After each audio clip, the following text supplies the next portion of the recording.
you rip his content, you add some value to it in one way or another, whether you're analyzing the content or adding subtitles to the video and then promoting it on Facebook under your own brand.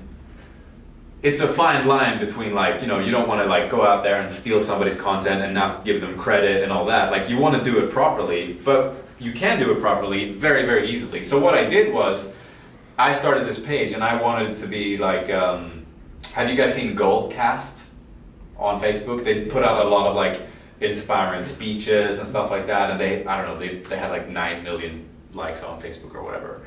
So I wanted to have a page like that, and I didn't really think it through. I didn't have a business model behind it. I just kind of wanted to do it. So you guys know Anthony Bourdain? Yeah. I just found an interview with him where he was telling his story, which is amazing. Like he was 44 years old when he really broke through. Like he was a chef. Like he was doing okay, but he was, you know, not paying his taxes. Like in many ways, he was also not doing okay. And he wrote an article. And he sent it to the New York Post or something, who were kind of, I think, notorious for not just posting, you know, not just publishing random people's articles. But they published this article, and the next day he had a $50,000 book contract because he's a great writer, and that's how he broke through. So I thought that was an awesome story. I took that content, it probably had like 1,000 or 10,000 views on YouTube, and I cut it into a little video. I did not give credit to all the people that.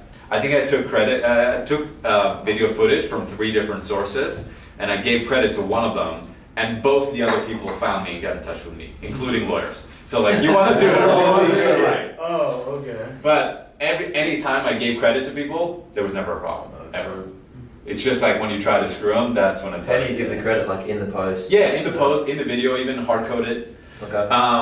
But I put this video out. I started the page on Facebook. It had 0 likes on it when I started it. I created the video, and then I boosted it, and then every day it was just like views, like every day more and more and more. And it went fully viral, and we started getting, you know, just tons of people liking the page or whatever. So I was like, fuck, this is awesome. Like I'm really onto something here. So I made a second video about another cool story I thought was gonna, you know, attract people, and that one kind of bombed. And then the third video, which was like the most ridiculous as far as like how little effort I put into it and how viral it went. I literally just went on Oprah Winfrey's YouTube page and just looked at like what are her best videos. And I took this video of The Rock, Dwayne The Rock Johnson, and I just added subtitles to it because it didn't have subtitles. And again, if you throw a video on Facebook, people are, I think the stats are 80 to, my own stats is almost 90% of my videos are watched on mute.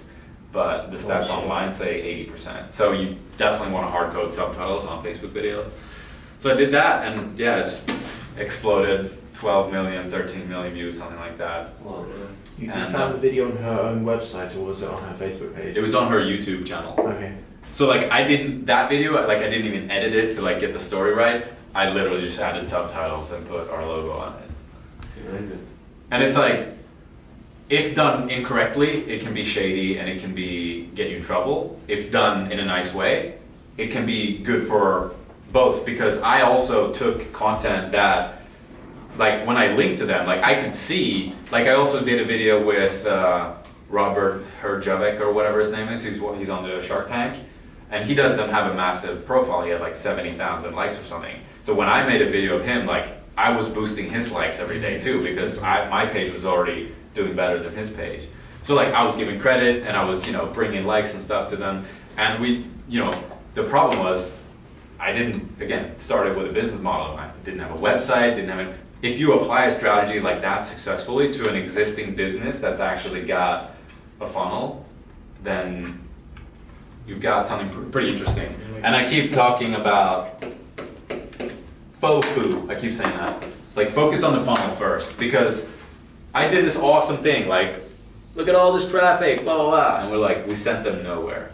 Yeah. Like, what a waste. Like, here's how, being, you know, the business guy, I had all this traffic, and I was like, I gotta sell something. I can't just sit here and watch all this, like, attention just go away. So I went on teespring.com, and I designed a coffee cup, like, in the morning, and I just threw it out there and, like, made my money back from the ads that I was using to, from selling a fucking coffee cup. So I couldn't just sit there and watch it, you know, go away.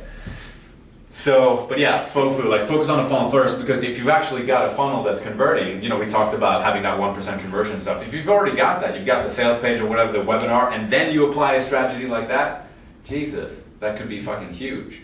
And I think for us B2B guys, it might be a little harder to make it work. It depends what you're selling, you know, but SEO unfortunately is not as sexy as like an inspiring story. Same with videos. But, you know, with bikinis, I'm sure there's something, you know, and there's probably a bunch of influencers out there whose audience you would like to do that with, where you just grab their audience and, you know, and using their content. They already know that person. They already love that person.